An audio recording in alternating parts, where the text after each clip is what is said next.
That's how we all die.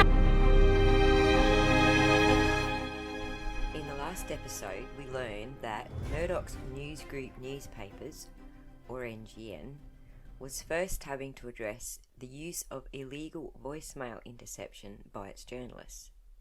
We also learned Murdoch's company has shown incredible willingness to pay off politicians and authorities. We further learn he paid out enormous sums of cash to settle cases that claim illegal activity took place at the Sun in order to avoid public trials where potentially uncomfortable allegations and discovery could be aired in court and reported by the non-Murdoch media. Some A-listers, however, are wealthy enough to refuse out-of-court settlements, and Johnny Depp is one of them. Which brings us to the Depp versus NGN and Wootton libel trial in the UK. And as Stevie J pointed out while reading the Virginia judge's ruling, Amber Heard was not a party to this particular dispute. The Sun newspaper, owned by Murdoch's NGN, called Johnny Depp a wife-beater. He said this is untrue and defamatory. They said it is true.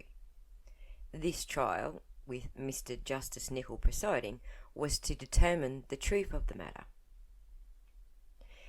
In the last episode, we listened to Stevie J. Raw explain that Dan Wootton, one of Murdoch's chief editors and the defendant in the UK trial, did not even step foot in the courtroom at any stage, nor was he deposed. Mr. Wootton instead hid behind the skirt of Amber Heard, who had fed him the original story of abuse for which he was now being sued.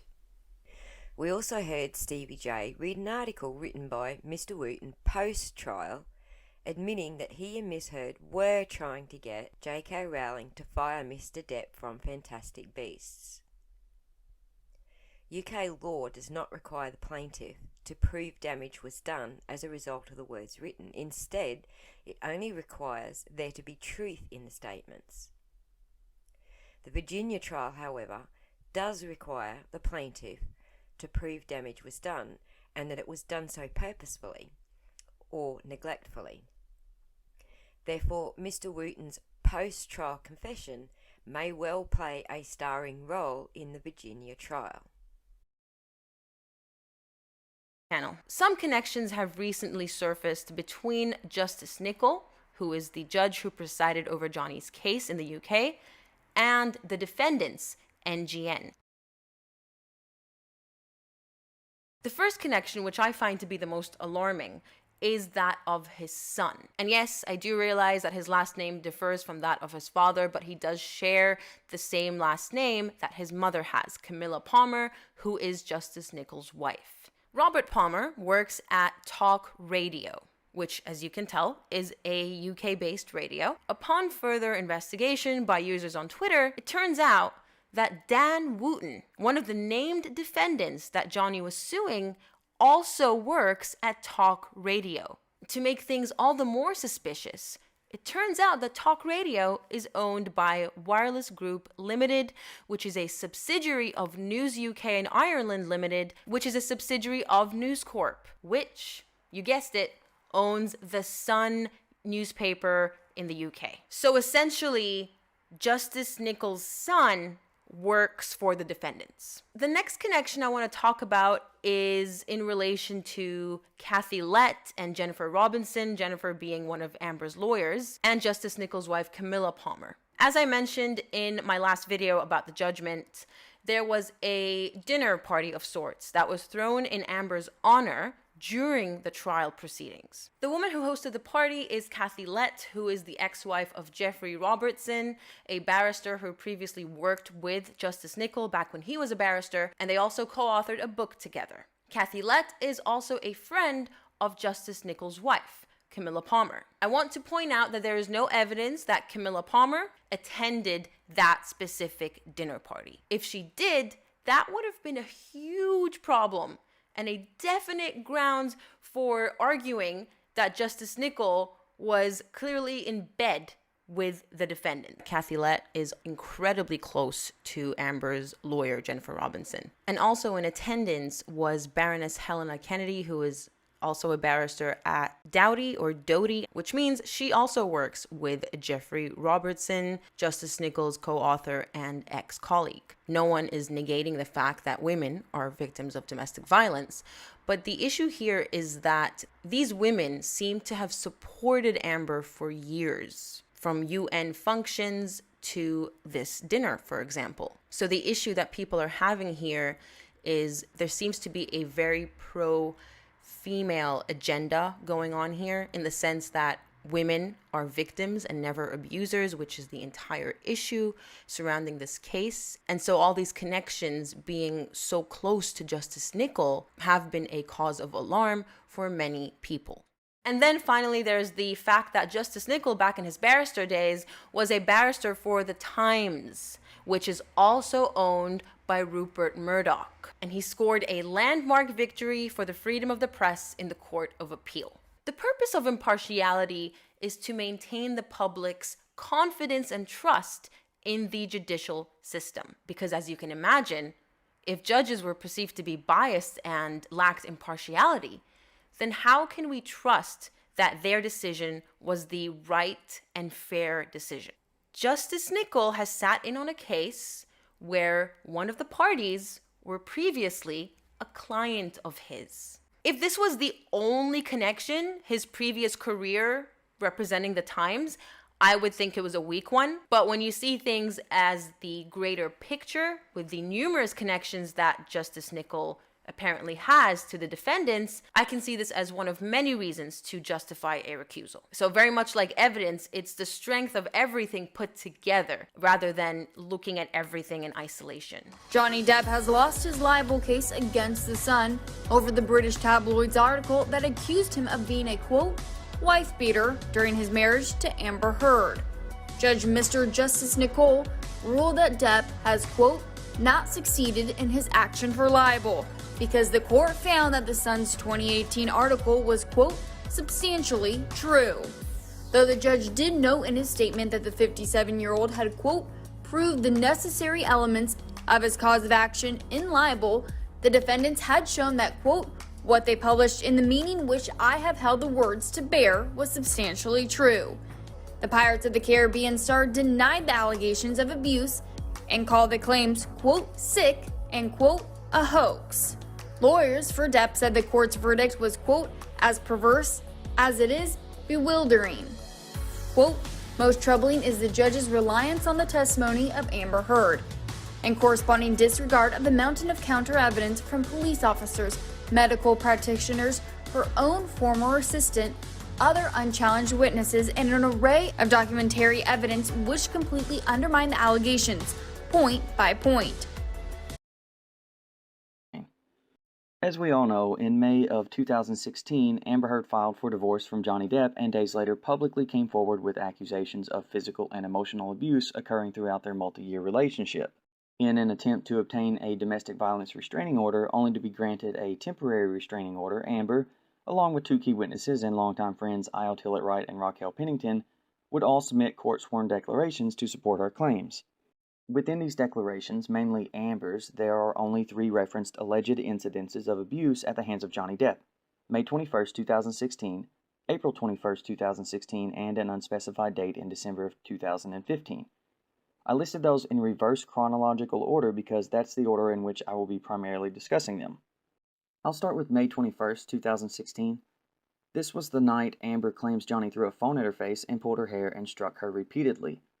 I'm actually not going to spend much time on this night because I could make an entire video picking apart statements and declarations and facts and timelines that it would end up being its own video, which I might still do. Also, there is a ton of new information steadily coming to light about this. I just want to refer to this night to make a point. This alleged incident is the closest Io and Raquel claim to being actual witnesses to the alleged abuse as it was happening. In Raquel's declaration, she claims to have entered the condo after, only to see Amber crying and Johnny yelling. As for the other moments of alleged abuse, Raquel only claims that Amber confided in her. That statement is very important, and I will be referring to it again. Io claims to have been on the phone with Amber and Johnny when the alleged abuse was happening that night, which makes him an ear witness, I guess. As for the other moments of alleged abuse, it should be noted that Io claims to have seen the aftermath of the abuse, not the abuse itself, on many occasions. He would claim this a number of times on different platforms. This is also very important because he is the only witness to date to claim to have seen any of the aftermath of the alleged abuse. Now let's move back to April 21st of 2016. This was the night of Amber's 30th birthday party.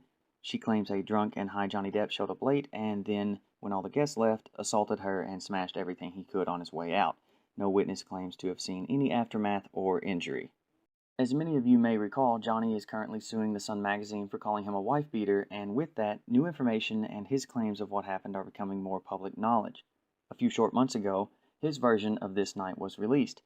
He claims to have showed up late, and when he was reading in bed, an angry Amber Heard punched him twice in the face before he grabbed her to stop her, and then pushed her away and onto the bed before telling her he is leaving and not to follow him, not smashing anything on his way out. He also claims that sometime after he left, Amber pooped on their bed as it was discovered by the maid the following day. Johnny also claims to have strong photographical evidence tying her and her friends to the incident. Amber says it was her teacup Yorkie's poop. Now just to sidestep a second. Even if she's telling the truth about the poop, it takes a lot of gross entitlement to know your dog pooped in the bed and you still leave it for the maid to clean up while you and your friends take off to Coachella for the weekend. It was shortly after this claim that Io did something that essentially motivated me to make this video and share the information I've been sitting on for a while. For so long I considered putting this out there, but would think it's not my place, or just let things happen, it'll work out. But then he did this. Soon after the story about the alleged poop started making the rounds on media outlets, Io sent out a short tweet, Poopgate. This was in response to nobody, he just tweeted it out, clearly as a jab at the claims made by Johnny. Now, was it uncommon for people to make jokes about it at either side's expense? No, but at the very least I found it in poor taste to openly mock the claim when you are a key witness for the other party. I guess it's okay to mock it, but not for others to question you about it.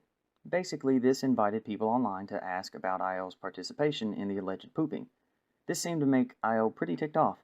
He would go on a string of posts and replies, cussing, belittling, name-calling, and finally posting this in response to someone.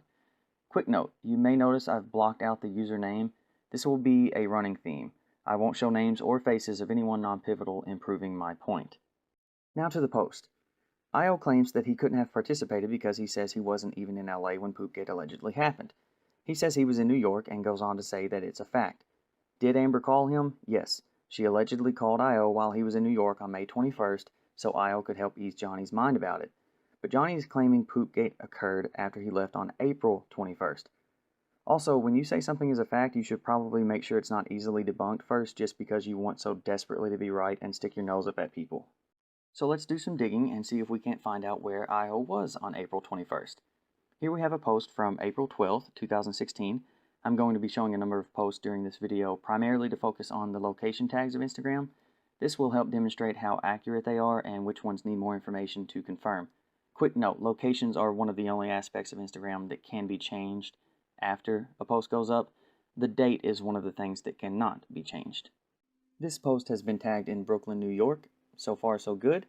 The next post is April 20th, the day before Amber's birthday party and alleged assault and Poopgate. Notice the location tag again, Brooklyn, New York. There you have it, the day before, in New York with the caption, "Oh my God, finally Emmanuel, see you in a couple of days." And here he is a couple of days later, posting from Joshua Tree, California on April 22nd, the day the poop was actually discovered by the maid. Joshua Tree being where Io was fixing up a house at the time and is roughly a 2-hour drive east of LA. This is where I could argue that this could certainly place Io in LA on the 21st to attend Amber's birthday party between his Instagram posts. He is a very close friend of Amber's after all. Now we have April 23rd, posting from Palm Springs, relatively close, slightly south of Joshua Tree and along the route to Coachella. We know Amber and some friends went to Coachella for the weekend, the 23rd being a Saturday, and Io's next Instagram post not coming until Monday, April 25th, so make of that what you will. Speaking of April 25th, this post is promoting a shot from a film Io was in called Holy New York. Just making a quick note of the location tag, Los Angeles, California, before moving on to the last post in this series from Southern Cal on April 26th, in which he is flying out of LAX with the proper location tag, showing indeed that he had spent the last several days in California before flying back to New York to prepare for a speech or appearance in Bethlehem, Pennsylvania. As I said before, I could argue that this could mean IO was in LA to celebrate Amber's birthday party with her on April 21st, even though he says it's a fact that he was in New York. We know that these Instagram posts are fairly accurate given all the pieced together outside information, so I would assume you would argue that he could have easily flown into LA on April 22nd to go to Joshua Tree, having been in New York just 2 days earlier. Well, here is where that argument hits a big snag. That's because this is the original post. I took this screenshot weeks, if not months, before IO made the claim on social media that he wasn't in LA at the time. You might notice a couple of differences. One being the layout. This screenshot was taken on a mobile device and the location tag is placed above the photo. The other and most important difference is the location tag. Remember when I said you can't change the date on an Instagram post, but you can change the location? You see, after IO went on his impulsive rant about not being in LA, he decided to then go back and change his location tag so it looks like he actually was in New York. Oddly enough, there's also this post on April 21st, the day IO claims he wasn't even in LA. It is a tribute to Prince after his passing. It too has the location tag of Los Angeles. Now, why doesn't this look familiar? Why? Oh yeah, that's it, because it's deleted. You see, IO not only took it upon himself to change the location tag of the post occurring the day before he claims he wasn't in LA, but to also completely delete a post placing him in LA the day of. Which begs the question, why? If you knew you were in LA, and let's face it, you were when the alleged Poopgate happened, why not just deny having anything to do with it instead of feeling the need to place yourself on the other side of the country just to put as much distance between you and the accusations as possible? Also, if you weren't present when it allegedly happened, why did Amber call you to help her deny it if you weren't there and knew nothing of it? It would make sense that she would call someone that was actually there at the time, unless one or both of these things are true. 1, you were there when it happened, and or 2, that's not why Amber called you the night of May 21st. And if everyone thinks this is good, you ain't seen nothing yet. It's one thing to lie on social media, it's something completely different to lie for a sworn declaration. This is exactly what I believe IO has done. As you recall, when Amber attempted to gain a DVRO against Johnny, she, along with IO and Raquel, would each submit a court sworn declaration. Amber and Raquel submitting theirs on the day of the initial request for the DVRO, which was May 27, 2016. IO would not submit his until June 13th. As a quick reminder, Amber would be the only one of the three to reference other dates within her written declaration: May 21st, 2016, April 21st, 2016, and an unspecified date in December of 2015. Raquel's statement would only detail the allegations on the night of May 21st, as would IO, but with much less detail. That's because 5 days prior to submitting his declaration, IO would publish a self-written article on Refinery 29's website on June 8th. This article would be attached to his declaration and give a little more information as to why he called 911 that night, and also go into more detail about his involvement during the still unspecified date of the December 2015 incident. We'll get back to the Refinery article in a moment. I want to point out that this wouldn't be the first and only platform IO would use to claim he witnessed the aftermath of abuse on many occasions. There are tweets, and then this article, published on June 1st on page 6 with an exclusive interview given to the Post by a pal of Amber's. It also depicts the aftermath of the December incident. I could use this article to further pick apart Amber's declaration, but I'll stay on point. We can safely assume this interview was given by IO. The first reason being how much the quotes and wording match up with his tweets and the self-written Refinery article. Also, remember, of Amber's witnesses, IO is the only one to claim to see aftermath on multiple occasions. And lastly, Raquel lived in the building, just down the hall from Johnny and Amber's condo, meaning if Amber contacted the friend during the attack, I would imagine Raquel would have referenced it in her declaration and would have been able to arrive at their condo within seconds, witnessing more than just aftermath. But, oddly enough, to my knowledge, Raquel has never mentioned this alleged incident. I want to focus on this paragraph quickly. It states her text the woman during the attack and the friend rushed to the couple's LA pad. A couple of things. I want to note that even if IO identified as a male at the time, many publications still referred to him as a woman. Also, I want everyone to pay attention that this states that the person, all signs point to being IO, rushed to the LA pad immediately after being contacted. Now let's jump back to the Refinery article and talk about a few statements to further show this. Shortly into the article, IO begins to detail the undated December incident. He would detail going to their place after seeing a bloody pillow, clumps of hair on the floor, and a busted lip, very much as he did previously on Twitter and in the interview to the Post. He would go on to say he got the phone call immediately after, with Amber screaming and crying, which is why he went over.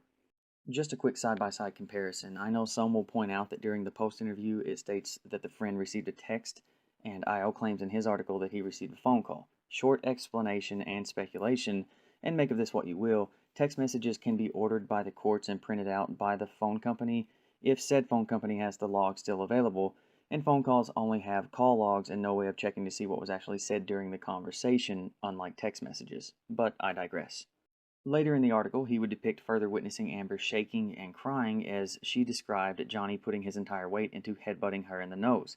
He would then describe sitting and listening to Amber as she further described the still undated December incident with grueling detail, with what allegedly left her with the missing clumps of hair, busted lip, and nearly broken nose. This alleged incident being what crossed the line with I.O., as he would not be silent next time. I suppose the next time on his calendar coming May 21st, 2016, when he called 911 on Amber's behalf. The thing about this alleged assault is that 1. Nobody except Amber and I.O. reference it at all, and 2. A date was never given for this and has still to this day not been specified. I have my theories as to why this is, but let's just try to figure out that date, shall we? That's actually pretty easy to do. A bit later in the article, I.O. would write, "I watched a woman with a broken spirit go on national television the next night." He would go on to say covered in makeup, smiling through a busted lip, and nearly jumping out of her seat when someone casually touched her shoulder. Now, I could spend another segment on this, but don't want to take up too much of your time. If anyone wants to see that, let me know. What's important here is the initial statement of watching Amber go on national television the next night. This would make it a nighttime, somewhat live television show. I.O. is referring to Amber's appearance on The James Corden Show on December 16th, 2015. How do we know this night was December 16th? Well, you could easily Google it, but for the sake of argument, I will give a little more proof.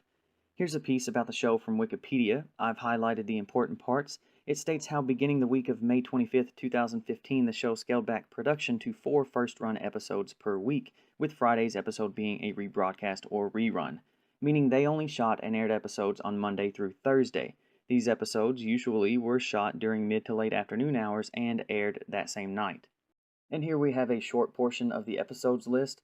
As you can see at the bottom of the list is December 10th, this being a Thursday, which meant with no new episode shooting or airing on Friday, the following week's episode would pick up on Monday, December 14th. I've highlighted Amber's episode, which shot and aired on Wednesday of that week, December 16th, 2015. Now, why is this date so important? Because, remember, this was the day after I.O. went to Johnny and Amber's place to see the aftermath and be there for her following the alleged incident that made her fear for her life. A date no one will specify for some reason. That day, of course, we now know to be December 15th, 2015. Which should lead everyone to the next question.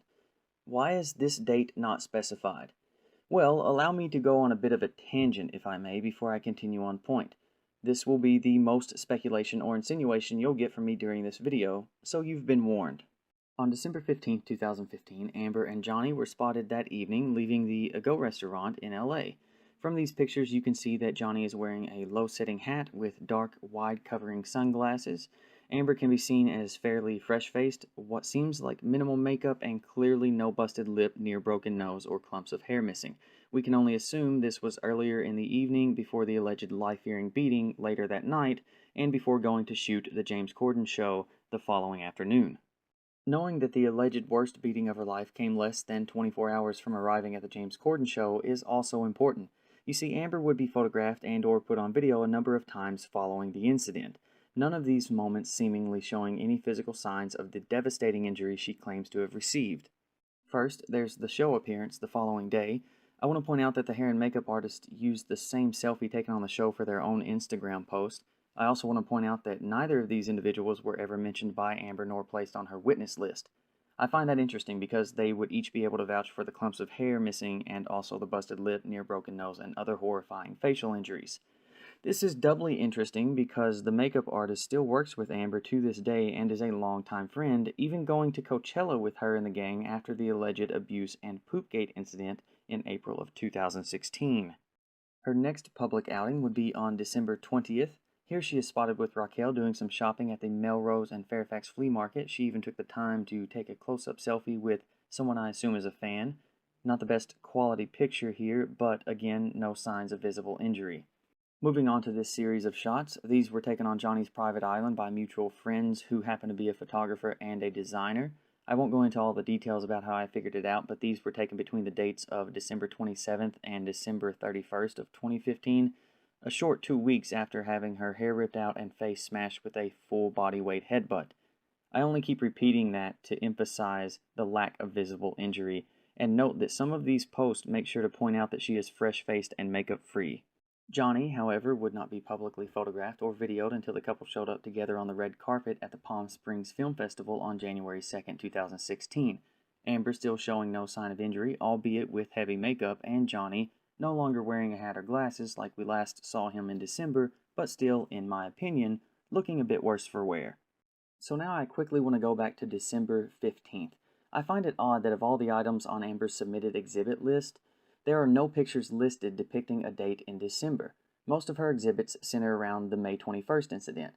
But do you want to know whose exhibit list does have pictures of themselves on December 15th? Johnny Depp. And he would not be photographed again for almost 3 weeks, still looking somewhat worked over, again in my opinion. I think everyone knows what I'm insinuating. It is my opinion, and only my opinion, that Johnny was not the one who flew off the handle that night in December. I think it very well could have been the other way around. Here's a fun side note. Remember the dog smuggling drama in Australia when Amber lied on paperwork when bringing her dogs illegally into the country while visiting Depp on the set of the 5th Pirates film?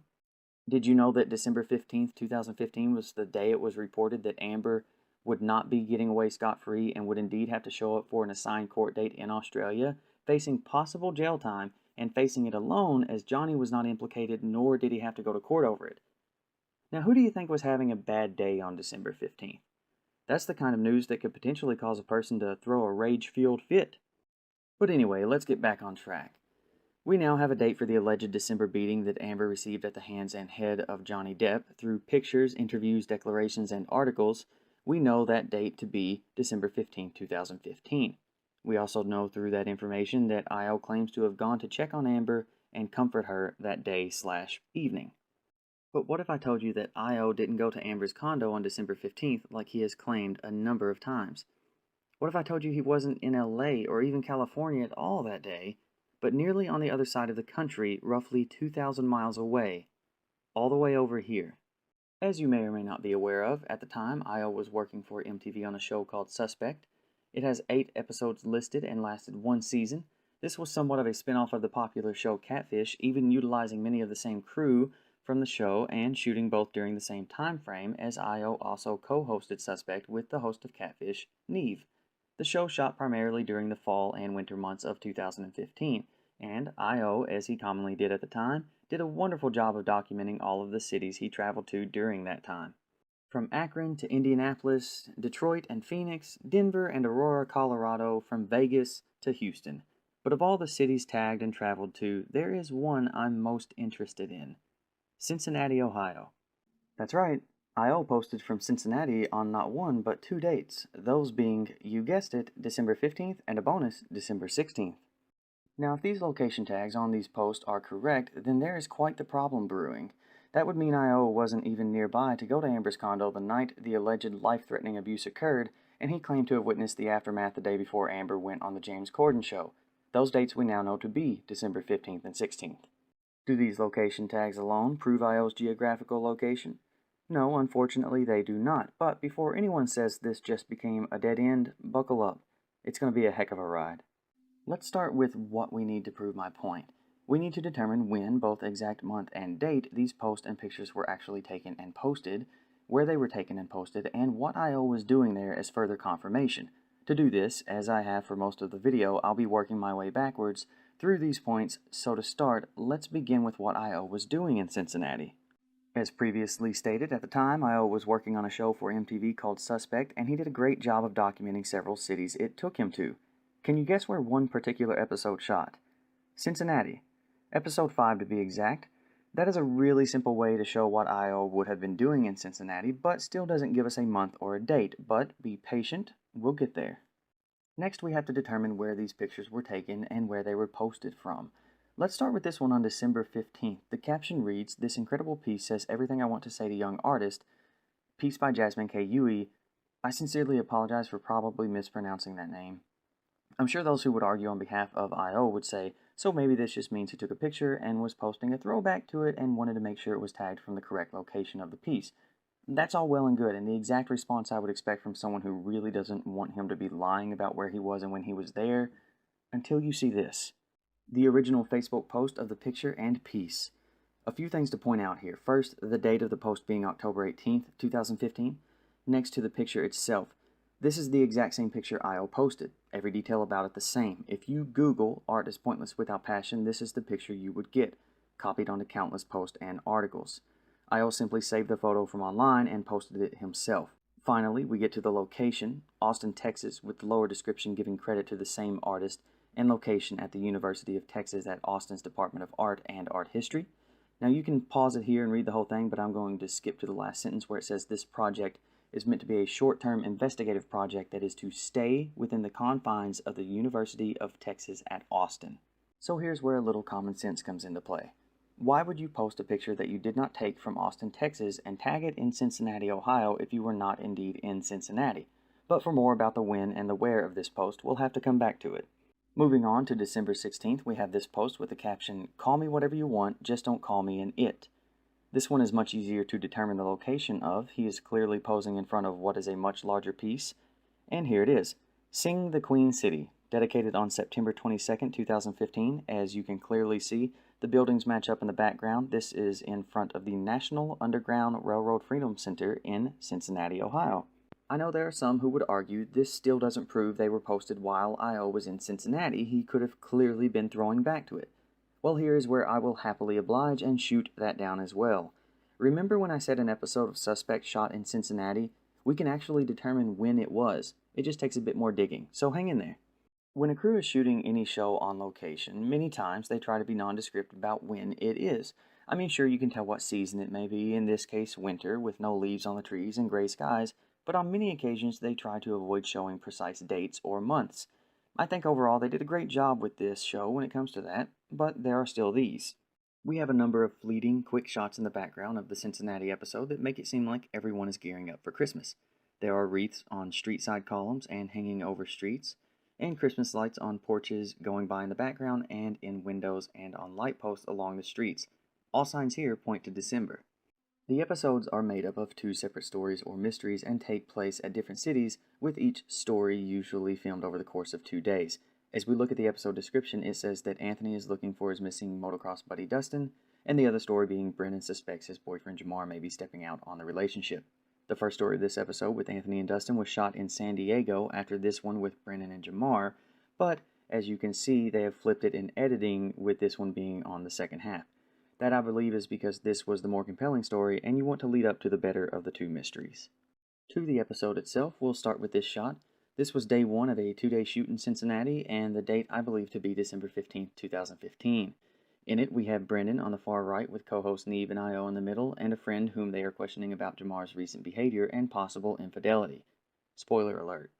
Next, we have this one from later that evening. Here we have Brendan, Neve, and IO at Jamar's house confronting him before seeking resolution the following day. Again, this being the day Amber alleged Johnny beat her so badly she feared for her life, and that IO claimed to be there afterwards as well. And here we have the next day. IO, Brendan, and Neve are on their way to see Jamar. Here they are in his house. Again, this is the day I believe to be December 16th, the day Amber appeared on the James Corden show, and the day after IO witnessed the aftermath and saw Amber go on national television the next night. In this one, I want everyone to focus on what IO is wearing. Let's go head to toe. The hair, short on the sides, blonde, brushed back and to the side. Glasses, a reddish colored flannel shirt, slightly faded jeans at the knees, rolled up at the ankles, and black lace-up boots with brown trim around the bottom. This is the day I believe to be December 16th, the day after IO claims to have went to Amber's condo and witnessed the aftermath of an alleged beating. Now let's compare that to his second Instagram post tagged in Cincinnati on December 16th. You should notice quite a few similarities. First, the hair, same style and color. Glasses that could be different or possibly transition lenses. Now wearing a jacket, but still with the red-colored flannel shirt, the slightly faded jeans, and the laced-up boots with the brown trim. For those still having doubts about the exact dates of these shots, allow me to dive a little deeper. Here we have a post from the Instagram of IO's co-host Neve. As you can see, this is a picture from what looks to be a hotel with some of the crew of Catfish, and as you can recall, often the same as Suspect. Like always, I've blocked out names and faces save for one. Sound guy. Our sound guy has a name, but I blocked that out as well. What's important is what I found on our sound guy's Instagram. Somewhat of a smoking gun when it comes to locking these dates and locations in. Ladies and gentlemen, I give you our smoking gun. Yes, I realize it's a big purple Sasquatch toy, but notice the date and the caption. December 15th, 2015, and it reads on-set security, meaning he was working on one of the shows on December 15th, but how do we know which one and where without a location tag? Easy. Remember when I was talking about trying to keep things in the background hidden and nondescript? Well, I'm a sucker for Easter eggs, and this is a pretty big one. As you may recall, I showed you an episode screenshot from day 1 of a 2-day shoot in Cincinnati, the day I believe to be December 15th, and wouldn't you know it, look what's just hanging out under a grill in the background of a shot with I.O. in it. How about that? To go a step further, our sound guy posted on December 16th as well from Lookout Joe's Mount Lookout Coffee Roasters. Want to take a guess at where that is? You got it. Cincinnati. What we've sought out to do is pinpoint the date in December 2015 that Amber and I.O. would not specify. The date I.O. claims to have witnessed the aftermath in which Amber was allegedly beaten to the point that she had a busted and swollen lip, black eyes, a nearly broken nose, and clumps of hair missing, and was almost suffocated with a pillow at the hands of Johnny Depp in Los Angeles, California. This date we now know to be December 15th. I.O. goes on to claim that after seeing this aftermath, he would watch Amber go on national TV the next night. That date we now know to be her James Corden appearance on December 16th. But on those dates, we have I.O. posting a picture taken from a post about an art piece in Austin, but with a location tag placing him in Cincinnati, and then posting the next day in front of a sign in Cincinnati with the matching location tag, all while shooting an episode of an MTV show over the course of those 2 days, wearing the exact same outfit in the episode as one of the Cincinnati posts, and finally, with a sound guy from the show posting from Cincinnati on the exact same days, on the first day even posting pictures of items in the background of a shot I.O. was in on that day. Now either that is one heck of a coincidence, or somebody is telling one heck of a lie. I do want to quickly cover the other part of the episode to further prove the accuracy of these location tags and help wrap this up. Remember I said that they filmed the parts of this back to back and flipped them in editing. Here we have I.O.'s next chronological Instagram post with the caption, "Have I mentioned I love my job?" dated on December 18th with the location of Palo Raceway near San Diego. We'll make brief comparisons in a moment, but I want to make a small bit of speculation. I would venture a guess that, at best, I.O., Neve, and the crew flew back to LA later on December 16th or 17th to make the nearly 2-hour drive towards San Diego to prep for the next couple of days of shooting. This most likely being on the 17th to give a day of travel and prep work between cities. Also, we have our sound guy posting on December 17th at LAX, presumably having landed, and as you can see by the sign at the top of the photo, waiting on long-distance bands for the road trip to San Diego. So, even if one were to argue that I.O. could have seen the aftermath on the 16th and not the 15th, it just doesn't match up, having stated to have seen it and then the next night seeing Amber on the James Corden show on the 16th. Also, with Corden's show shooting in the mid-afternoon hours, Amber would have had to have been there much earlier for prep, all while I.O. would have still been in Cincinnati on the 16th, or at the very least, not quite back to LA. But back to the post. We'll just do the quick wardrobe comparison, head to toe again. Hair, same as previous post. Glasses, which I'm now certain are transition lenses. Black jacket, white pants with what looks like a notepad in the back pocket, and shoes with a funky artistic design, all while sitting on a red and white motocross bike. Now here I've compiled a few shots from the episode. Notice the outfit is the same. In one shot you can see the notebook in the back pocket, and the motocross bike he is on is the same one. Also in the episode, they say this is Palo Raceway. Next we have a post from the next day, December 19th. The location tag is the San Diego 5 freeway, which runs north and south between LA and San Diego, with the caption reading, "It's been a glorious life on the road. We're almost done filming a full season of this new show, and it's Christmas time. Heading home for a few days of R&R, finally." Now the one thing that really grabs me about this is that last sentence, "Heading home for a few days of R&R, finally." This seems to be conveying the idea that I.O. hasn't been home to LA for some time, and definitely not for any extended amount of time, maybe not even long enough to go see Amber during that time. I believe that because of this, on arriving back in LA on December 19th, that it was the earliest I.O. could have seen Amber following the alleged life-threatening abuse. I.O. wouldn't post again until December 21st from Joshua Tree, California, but that doesn't mean we don't know where he was between those days. On December 20th, we have a post from a mutual friend of Raquel, Amber, and I.O. It has the location tag of the Eastern Columbia building. Now, for those of you who don't know, this was the building in which Johnny owned the penthouses Amber demanded in her letter to his lawyer while threatening to go public with her accusations. Io lived here in the penthouses for a brief time before this, and Raquel at this point still did. As a matter of fact, I know enough about these penthouses to know that this is Raquel's in the photo. Also, keep in mind this is the same date that Amber and Raquel were spotted out earlier shopping at the flea market. Everyone seems to be in good spirits considering Amber was allegedly nearly killed days earlier. Thank goodness abusers aren't really known for keeping you separated from your friends and loved ones. Oh wait. So I guess that about wraps it up. I want to close with just a few comments. It is my opinion and belief that on not one but two occasions one of Amber's key witnesses was willing to lie to make Amber's claims more believable. Once about the April 21st, 2016 alleged abuse and Poopgate incident, saying he was on the other side of the country when he was actually right there in LA, and also during the alleged December 2015 incident in a sworn declaration claiming to be in LA when he was actually on the other side of the country. Now, I don't claim to know why I believe he lied, whether it was bitterness toward Johnny, affection and feelings toward Amber, oddly enough working on a show that uncovers secrets all while never having his exposed. I don't know his motivations. All I know is I believe he did lie. And if he is willing to lie about where he was and when he was there, in moments that something as serious as abuse allegedly occurred, then what else is he willing to lie about? And who else has been willing to lie for her?